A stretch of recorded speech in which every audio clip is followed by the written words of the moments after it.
Hola, esto es Real Biopolítica. Vamos a hablar sobre la euskerización del País Vasco, es decir, el inicio de este proceso, ¿no? Cuando Vasconia se vasconizó, cuando aparece el vasco, ¿no? ¿Qué singularidad hay aquí, ¿no? En ese euskera, ¿no? Ya hablábamos del euskera aquí también, varias veces. También hay un artículo sobre el euskera que lo mostramos aquí en Real Biopolítica. Eran bastantes valles con dialectos que no se entendían ni entre sí, pero se decían vascos y también genéticamente eran muy dispersos, eran muy contradictorios entre sí. No tenían una afinidad troncal ni genética ni lingüística. Quizás lingüística sí, pero ya llegó un extremo en el cual un valle no se entiende con el otro valle. El del Valle del Sur va al Valle del Norte, habla en su dialecto éusquera y nadie le entiende. Es como si estuviera hablando chino. Y está en la misma Vasconia, con los mismos nativos vascones, como se dice, pero igual no se entienden. Bueno, vamos a hablar sobre este proceso, ¿no? ¿Cómo es que pasó esto? Vamos a hablar acá, vamos a ver acá, vamos a ver, acá está. Aquí los tienes, ¿no? Este es el País Vasco. Aquí tienes el resto de los territorios con habitantes de vasco, de lengua vasca, en la actualidad. Acá los tienes. Este es el País Vasco. Vamos a ver. El proceso de euskerización del País Vasco se inicia a partir del siglo V después de Cristo, en base al análisis de evidencias e interpretación de los expertos. Sabemos, ¿no? Los expertos.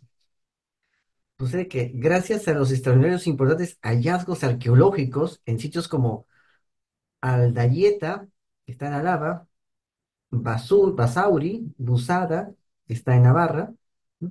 Entre otros, que el País Vasco más se sabe que el País Vasco por estas investigaciones mantuvo relaciones estrechísimas con los francos, y en especial con los aquitanos durante los siglos VI y VII. ¿No? Entonces, aquí ya, ¿por qué? Porque los vascos, los aquitanos, ¿no? Es decir, hay una zona en Aquitania que se llama Gascuña. Gascuña es la derivación de Vasconia. Vasconia, Vasconia, ¿ah? Vasconia. Ajá, ahí suena Gascuña, ¿no? Suena Gascuña, ya. Ese es Vasconia también. Viene de Vasconia. Y con ellos tenían bastantes relaciones, los vascos de acá, porque antes no existía España, no existía Portugal, no existía nada de eso. Eso vino después. Bueno, en la época romana, el territorio del País Vasco y la tierra de Estella Navarra. Sí, y la tierra de Estella Navarra evidencia la inequívoca presencia indoeuropea en la denominación de sus gentes y tierras, de acuerdo a la antroponimia, teonimia y toponimia, o sea, eh, los nombres que han encontrado, ¿no? Sacan los sufijos, los prefijos de los nombres que han encontrado y ven las similitudes. A eso se refiere, que testimonia la epigrafía. Textos como lo que estás viendo acá, esa es la epigrafía. Es la epigrafía. En donde destaca la profusa línea fronteriza navarro-alavesa cuya factura corresponde en su mayoría al taller epigráfico de Alba Gastián. El antecesor del euskera histórico es el aquitano de los siglos II al III después de Cristo, o sea, en plena época del Imperio Romano. Ese es el aquitano, que surge en plena época del Imperio Romano. Ese es el antecesor del euskera, el antecesor, es el aquitano.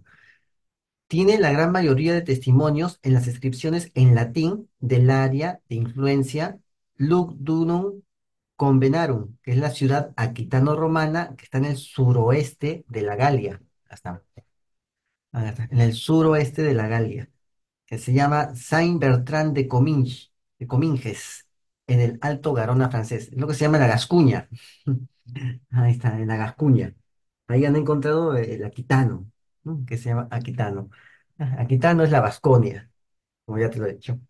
Durante el siglo V después de Cristo, la descomposición del Imperio Romano, las invasiones bárbaras en la península ibérica, la convulsión social de las vagaudas, es decir, las vagaudas son los mercenarios, la gente marginal, los mercenarios, los esclavos fugados, los jugados, los ciudadanos que se han descivitizado, o sea, que se han ido de las ciudades, han renunciado a todos sus privilegios de ciudadano romano, porque cuesta mucho ser ciudadano romano. Entonces, se van de la ciudad. Abandonan las ciudades y se van al campo, ahí donde se juntan con los mercenarios, con soldados romanos que los habían dado licencia y los habían dejado ahí tirados, ¿no? Con esclavos que se habían escapado de los fundos, ¿no? De los feudos, de los latifundios que había ahí, esclavos, ¿no? Y con todo aquel que no quería ser parte del orden romano, con la gente marginal. Los propios ciudadanos se volvían marginales porque no se podían mantener tanto impuesto. Era muy caro ser ciudadano romano, preferían dejar de serlo, ¿no? Caracalla en el 222, creo, 222, dio la ciudadanía romana a todo el imperio. Y claro, uno lo verá pues como un acto democrático, ¿no? En verdad era porque si eres ciudadano tienes que pagar impuestos. Él impuso la ciudadanía romana a todo el imperio, que es diferente. O sea, él no lo ofreció, lo impuso para tenerlos, para que les paguen los impuestos. En el 222. Y ya en el siglo III, como verás, en el siglo III justamente la gente abandona las ciudades. Es la crisis del siglo III, de lo cual también hemos hablado aquí en Radio Política. Cuando la gente abandone las ciudades. Ahí empieza la pre-feudalización. Ahí empieza. Justamente algo parecido estamos viviéndolo ahora. Sí, ahora estamos viviendo eso. Es la succión de los recursos hacia arriba. Eso lo estamos viviendo ahora. Ahorita mismo. ¿No? Un día voy a hablar más de esto, ¿no? Reportes financieros. Te voy a explicar por qué estamos viviendo eso ahorita aquí, al menos en Perú, estamos viviendo. Tiene que ver con mucho con las élites, con toda esa gente. Bueno, entonces, la convulsión social de los vagaudas, o sea, los marginales que no producen nada, sino que se dedican a rapiñar, ¿no?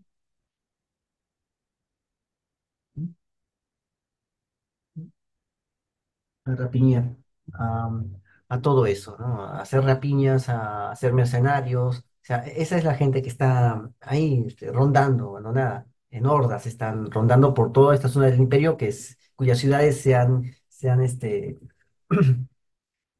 vuelto ciudades fantasma casi, ¿no? La gente se ha ido de las ciudades. Esa es la crisis, ¿no? Entonces, toda esa gente no está para elevar, porque para ser este soldado tienes que ser ciudadano. Entonces, ya no hay ciudadanos, todo el mundo se está yendo de la ciudadanía, ya no hay soldados para reclutar. Nadie quiere ser soldado.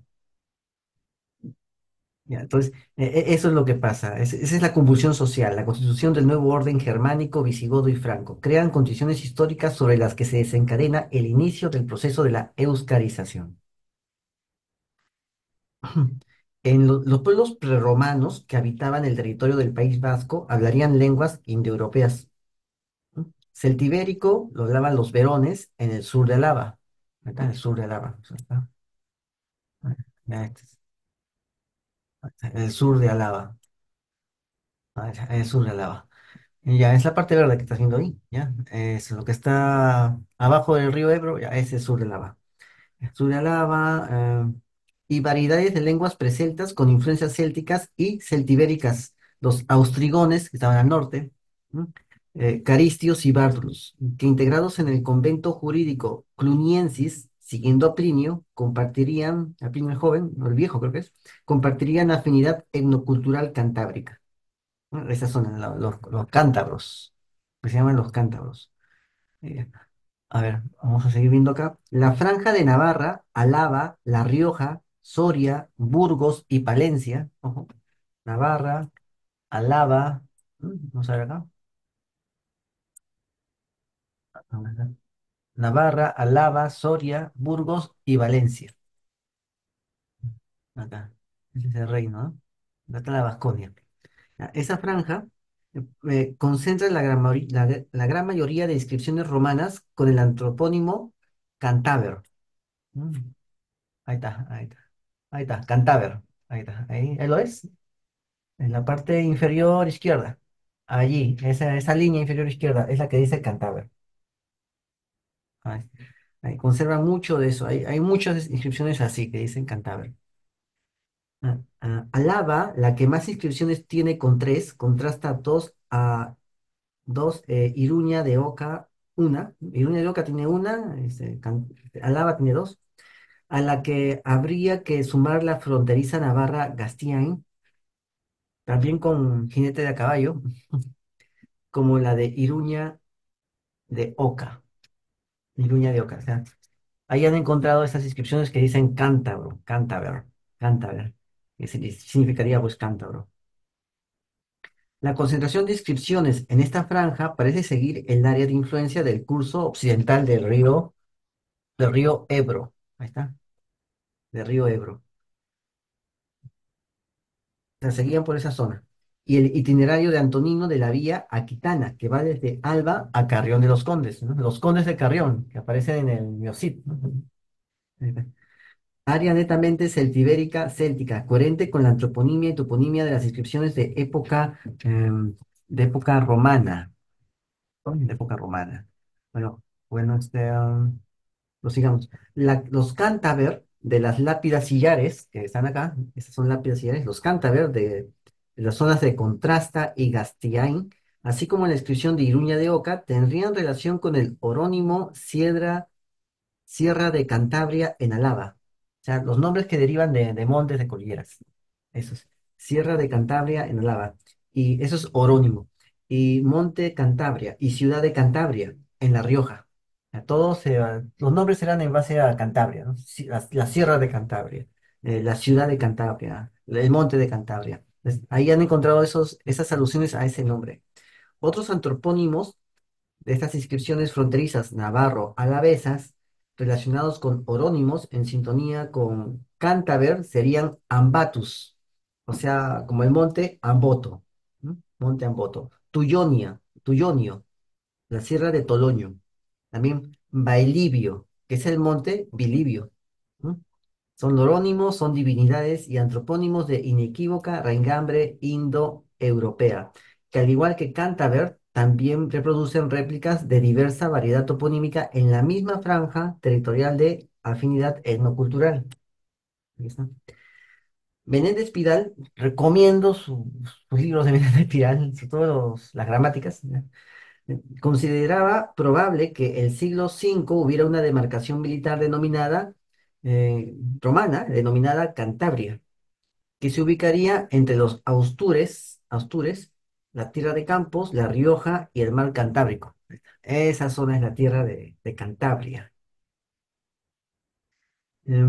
Sí, es la parte que está, lo que dice ducados asturiense, ese sería la Cantabria, la parte norte, ¿no? La parte norte, la Cantabria. Mm.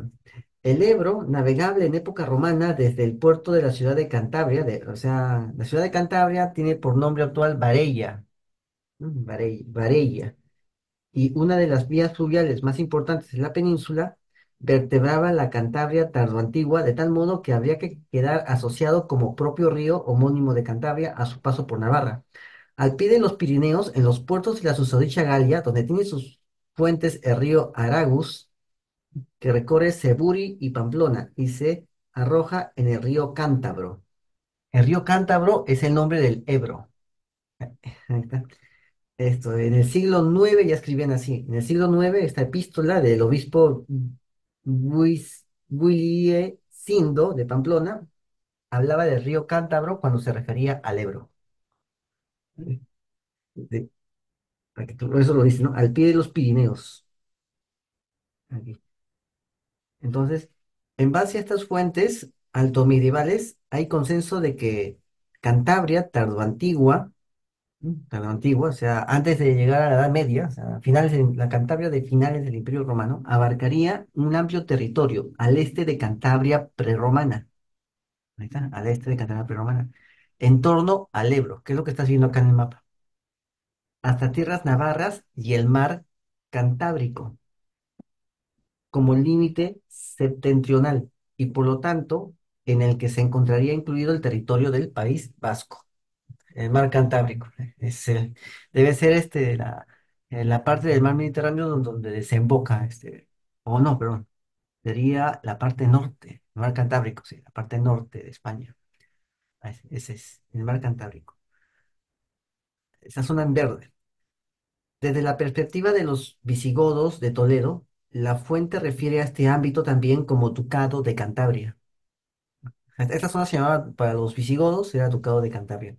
La Cantabria referida a principios del siglo VII por el cronista Fredegario, perdón, ¿cómo se titulan esos nombres? Son Fredegario, Fredegario, englobaría un territorio al norte de Amaya y Pamplona. Las evidencias arqueológicas de influencia franco-aquitana, sobre las que reflexionaba un señor llamado Gorrochategui en el 98, habrían de vincularse en el mismo sentido y en consonancia a la explícita expansión del dominio franco en la Cantabria tardoantigua. Y esto se asevera en una crónica, la crónica de Fredegario. Sisebuto sometió la provincia de Cantabria, que en otro tiempo había poseído los francos. Habían poseído los francos. Lo sometió al reino de los godos. Un dux de nombre Francio, que dirigía la Cantabria en época de los francos, había pagado tributo a los francos durante mucho tiempo. Ahí está, un dux, ¿no? Entonces eso lo vemos acá, es la ruta, acá está. Este es el feudo visigotorum. Se está diciendo que esto estaba sometido al reino de los francos. Acá podemos verlo, ¿no? Este es el reino de los francos, los bungurios, la quitánica. Aquí está, la quitánica. Entonces, esto fue sometido al reino de los francos, esta zona de Cantabria.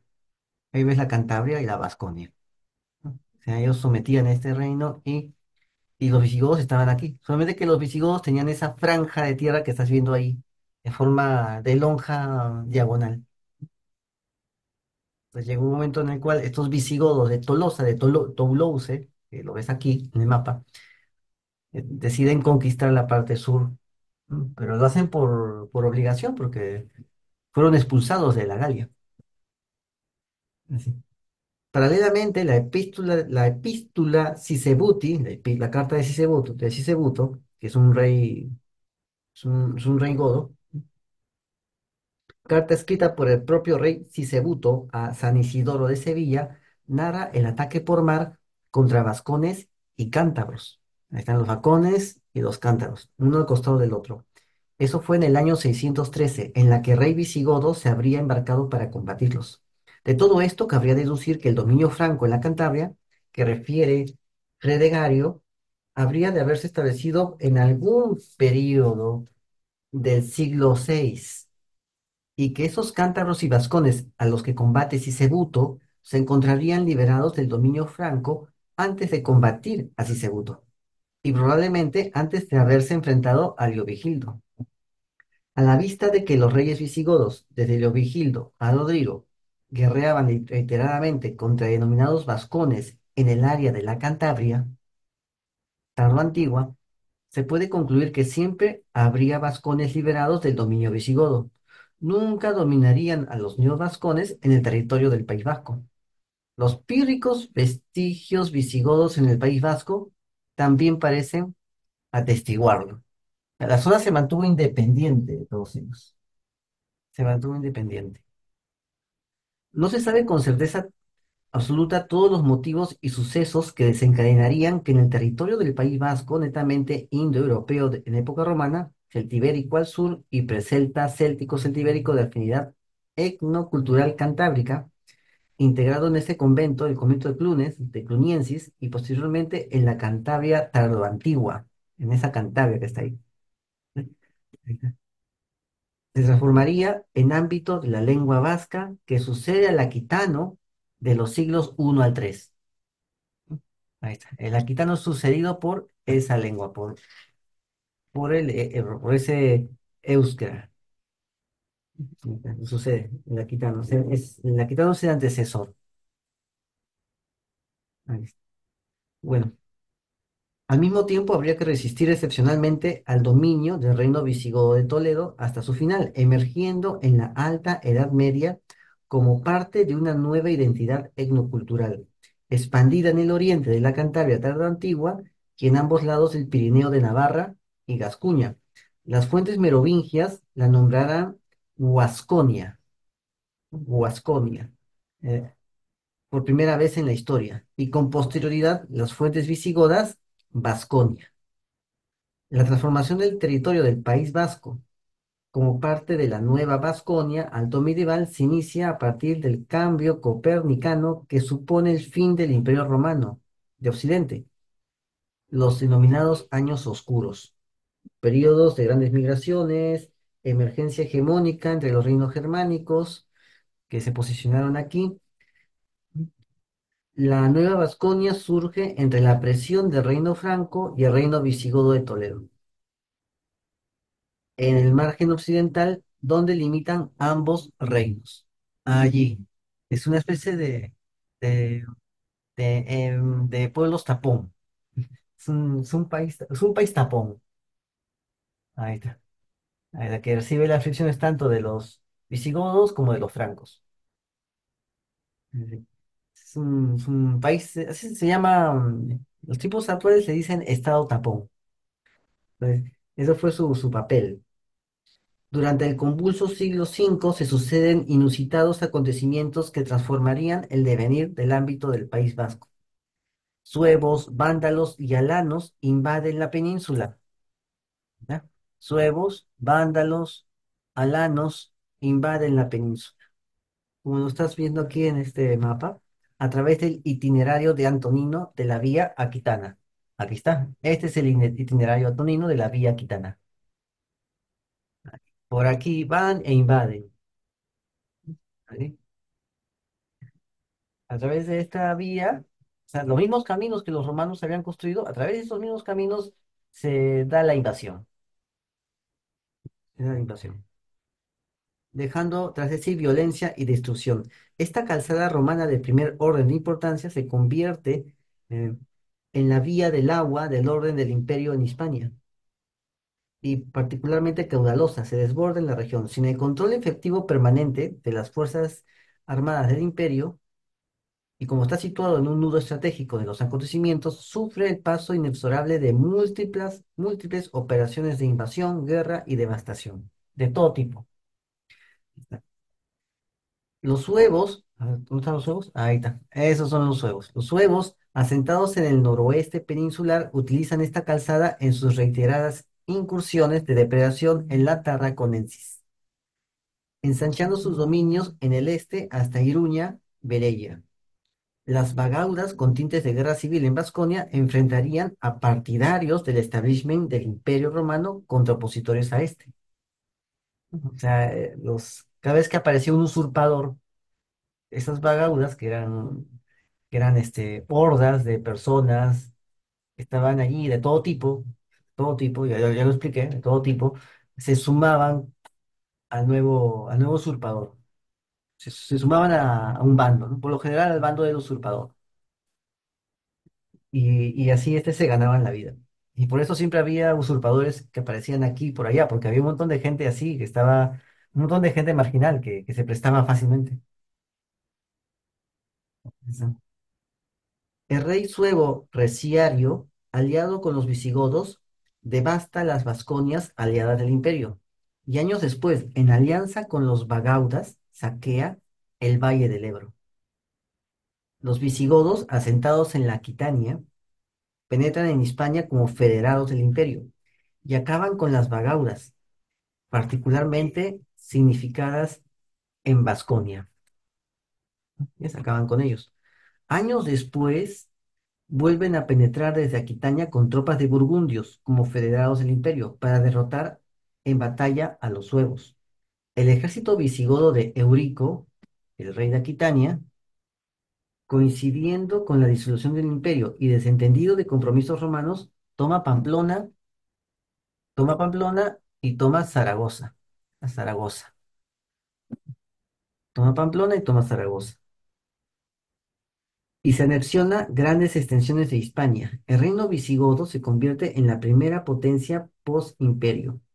Al comienzo del siglo VI, los francos expulsan de Aquitania a los visigodos, que se reducen a Hispania.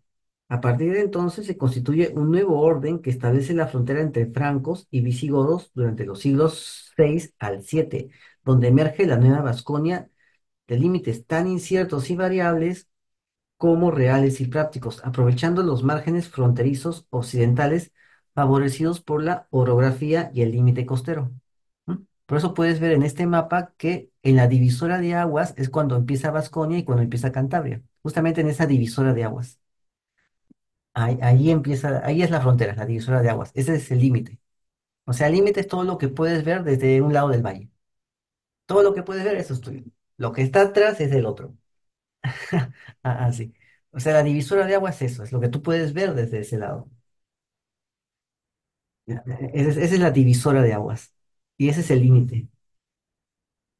Ahí está. Su máxima expresión cultural sería el éuskera histórico, originado en el aquitano, procedente del área de influencia del Lugdunum Convenarum. Ahí está, el aquitano. O sea, el aquitano se transforma en éuskera. El continuo trasiego de tropas con consecuencias devastadoras en el ámbito de la vía aquitana no sería ajeno al vaciado poblacional y fáctico vacío del poder estable, que provocaría, entre otras cosas, consecuencias traumáticas. La práctica desaparición de la forma de vida romana en las ciudades que recorría la vía aquitana en la región. Todo se mantiene en pie, aunque regresión, la ciudad de Pamplona y durante algún tiempo la ciudad de Iruña Velella. Esa zona se mantiene en pie, Velella. Velella se mantiene en pie, Pompaelo también se mantiene en pie. Pompaelo o Pamplona, que lo estás viendo aquí en el mapa, ¿no? Pompaelo. Y durante algún tiempo se mantiene en pie Velella, que es Iruña Velella. Ahí. Lo que supone una vuelta al ruralismo prerromano, especialmente acelerado, rástico y regresivo en la región. Pues hay un espacio entonces, un espacio poblacional, pero es un vacío poblacional, pues lo ocupan quienes cumplieran con las condiciones y características que exigía el momento histórico. Tropas militares capaces de aglutinar a la población y enfrentarse con suficiente éxito en el tiempo a la presión de francos y visigodos. El grueso de estas tropas militares, y especialmente sus élites, que ocuparían el vacío y resisten a francos y visigodos, habrían de ser gentes euskéricas que por prestigio expandirían su lengua a la población de Vasconia. Ahí está. Eso fue. O sea, estas zonas estaban romanizadas, pero después comenzaron a hablar el éuskera. Así.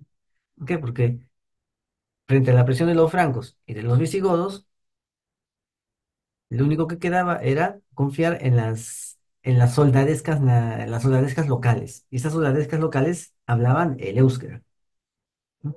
Entonces, algo pasó que empezaron a influir en el idioma y la gente comenzó a hablar el éuskera.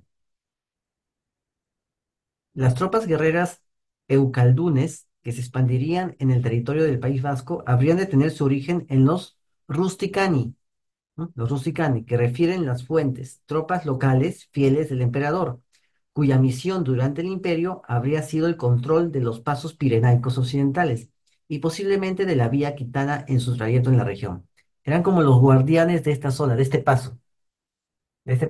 valle al otro valle, del valle de la llanura francesa que estás viendo que a la llanura del Ebro y a la meseta, ¿no? Está en la llanura francesa. Vamos a ver acá. Acá está la llanura francesa acá. Y acá abajo está la llanura del Ebro. Esto.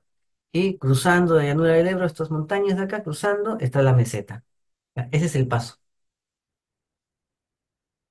Ahí es donde ellos tienen que resguardar ese camino, donde están esos tres contornos, eh, contornos geográficos.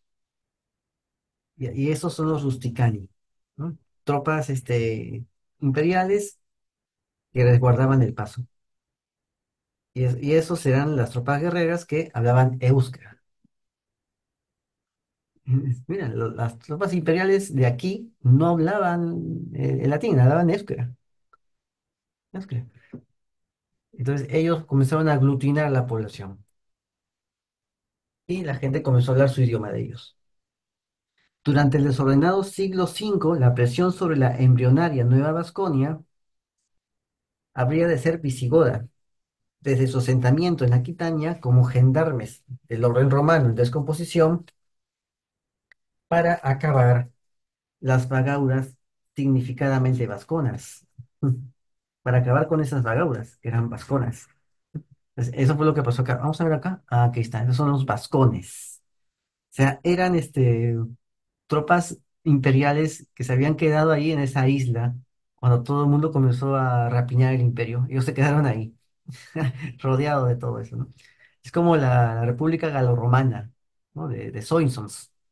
También se quedó ahí aislado del imperio, ¿no? O como ya vimos, es, eh, ese emperador de la época romana del Danubio, que se quedó aislado por unos 10 años. Ese general se quedó aislado del imperio por unos 10 años y tuvo que acuñar su propia moneda, volverse emperador de ese territorio de Rumania, porque estaban aislados. Estaban aislados. Se quedaron así, sin contacto con Roma, entonces tuvieron que crear su propio imperio. Bueno, aquí como era un poco pequeño el lugar, no pudieron crear su propio imperio, pero se organizaron a través del ejército, que era la única institución que seguía viva durante la caída del imperio. Entonces, por eso dice acá que durante ese desordenado siglo V, la presión sobre la embrionaria Nueva Vasconia habría de ser visigoda. Desde su asentamiento en Aquitania como gendarmes del orden romano para acabar con las vagaudas que eran vasconas. O sea, había vagaudas acá. O sea, soldados que quedaban a la libre. Gente que quedaba a la libre, sea porque sus propios generales ya los habían abandonado, quedaban a la libre, ¿no? O sea porque ellos se fugaban de sus fundos, quedaban a la libre, o simplemente abandonaban las ciudades. Entonces quedaban a la libre. Son formas de quedar a la libre en este mundo. Después desde el reino de Tolosa para tomar Pamplona y conquistar la Tarraconensis con la oposición hispano-romana. Ahí está, la oposición hispano-romana. Los visigodos, ¿no? Pasaron eh, los visigodos en el reino de Tolosa. Tomaron Pamplona, conquistaron la Tarraconensis, que es la zona del Ebro, y los hispano-romanos se opusieron. Durante el siglo VI, atendiendo a las fuentes merovingias y visigodas, los francos ejercerían presión sobre los neovascones en el área pirenaica septentrional occidental, tras expulsar a los visigodos de Aquitania, en alianza con el Imperio Bizantino, y sustituir a los visigodos como herederos hegemónicos del Imperio Romano de Occidente, obligando a los visigodos a refugiarse en, en la Hispania y reduciéndose al reino de Toledo.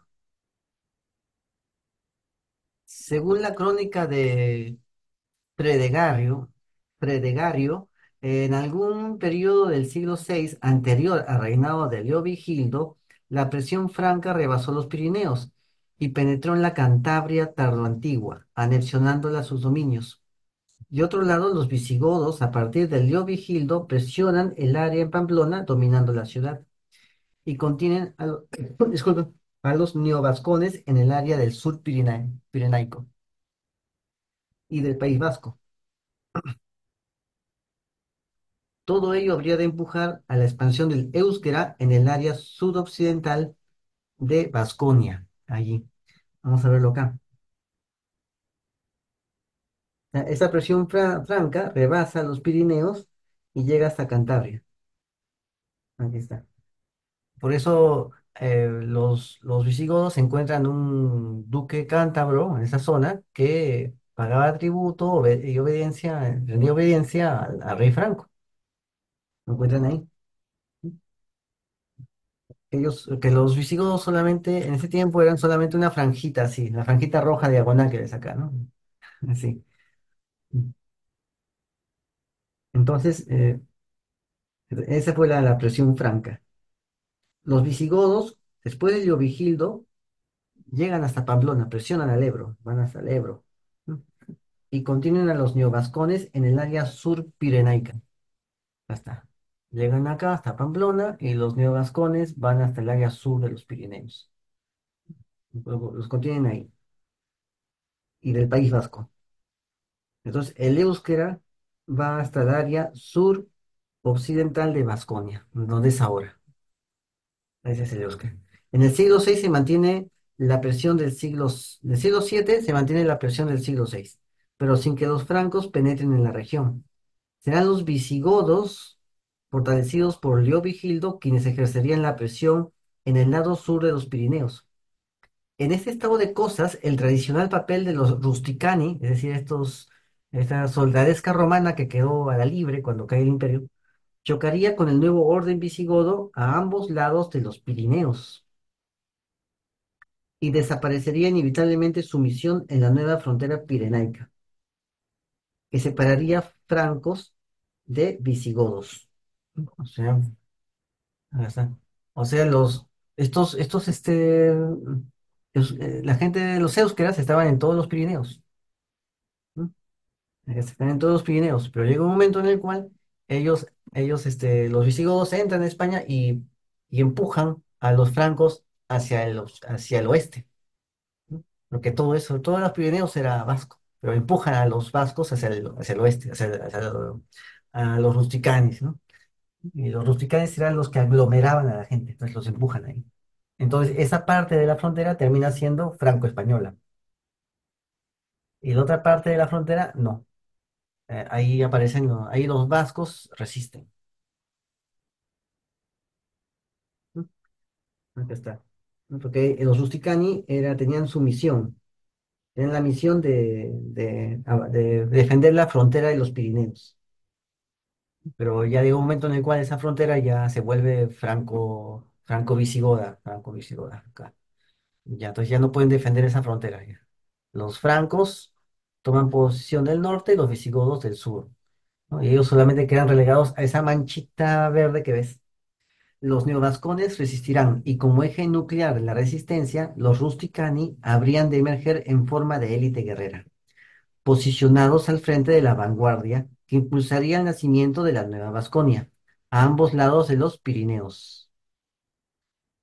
Los rusticani tenían el antecedente de haber participado como vagaudas en las revueltas de oposición al rumbo que había tomado el imperio, donde los visigodos, como federados del imperio, serían los efectivos encargados de liquidar definitivamente a los vagaudas.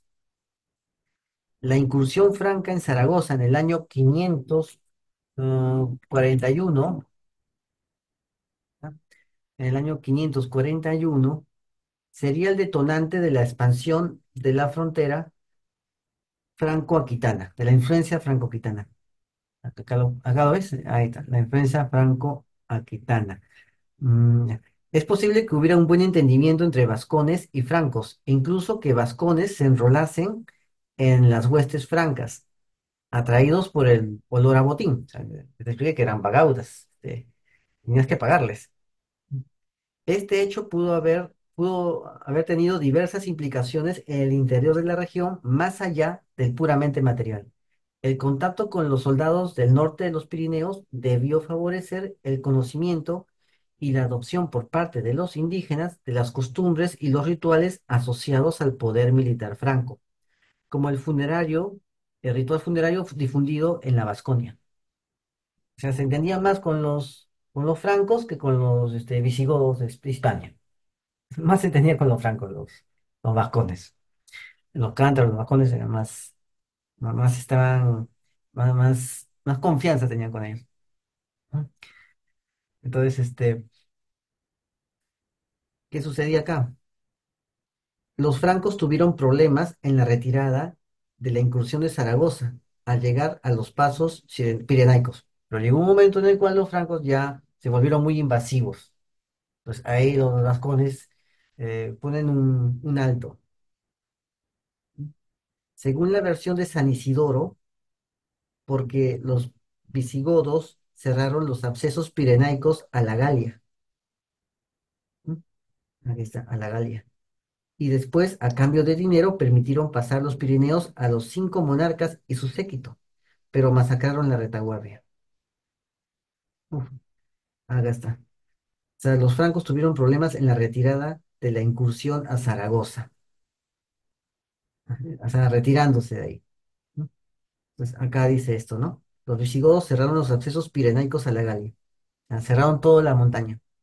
Todas las entradas a la montaña, todos los cerraron. Porque la montaña se sube por quebradas. Hay varias quebradas que hacen que se suba a los Pirineos y se sube y se baja. O sea, tienen puntos específicos. Ellos cerraron toditos los puntos.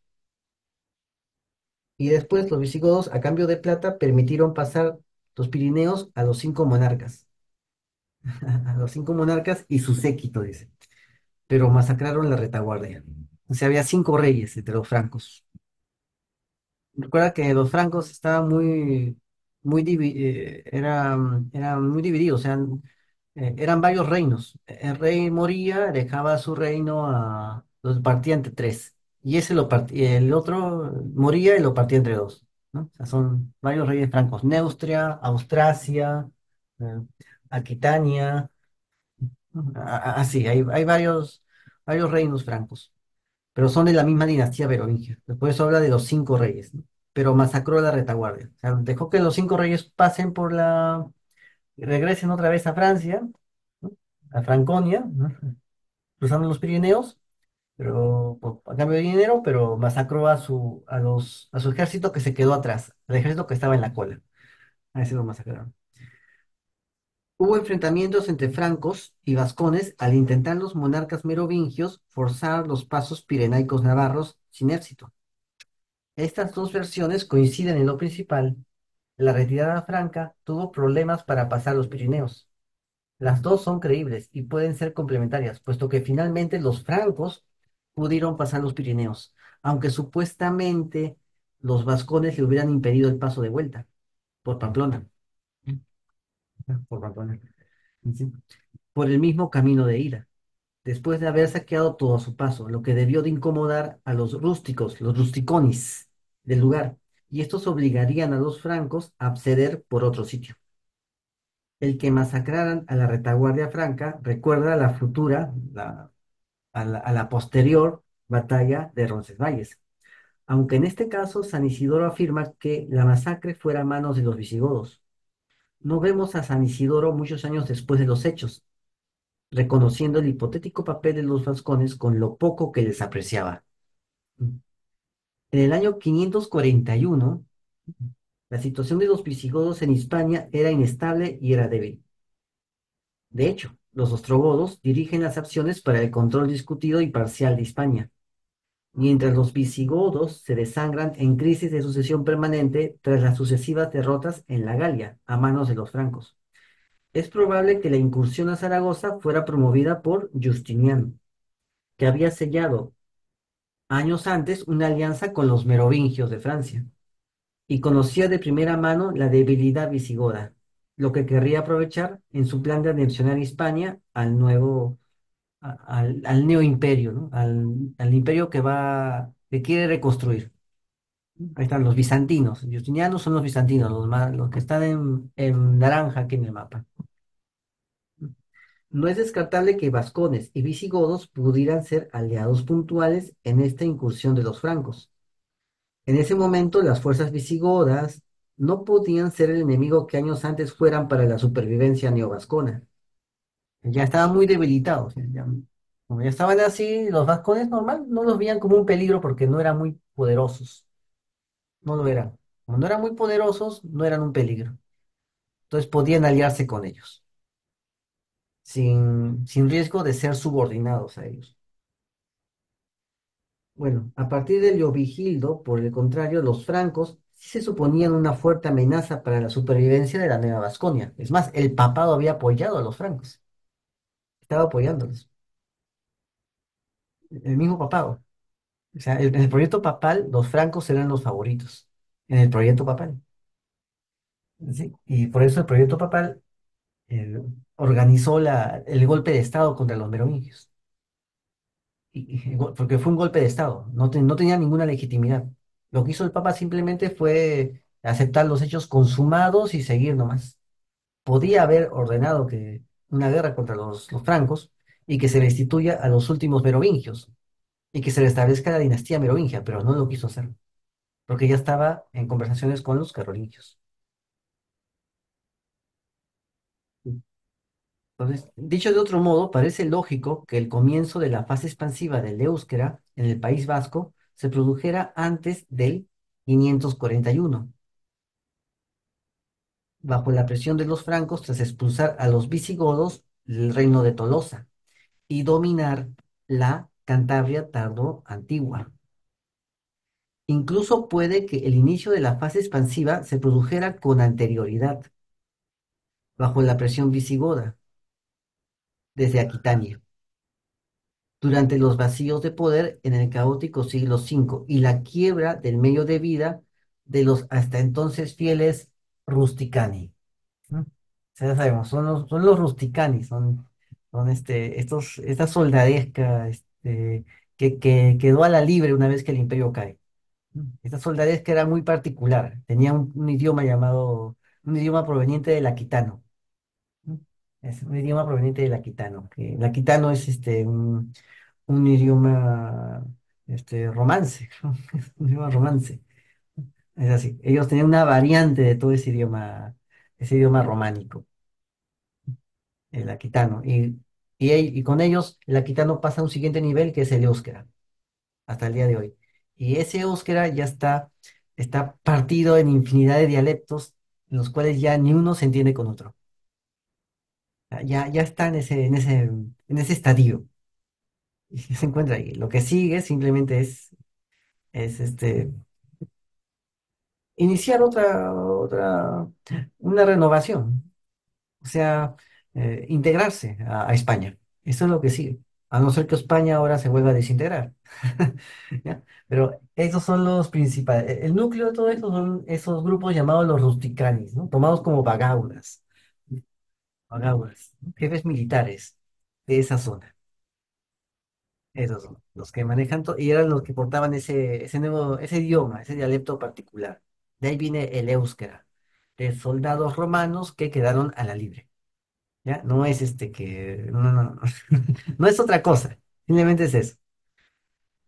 Soldados romanos que quedan a la libre y pueden aglutinar muchas personas de todo tipo, se aglutinan ahí, se aglutinan con ellos y tienen que aprender su idioma de los rusticanos, que son el núcleo predominante.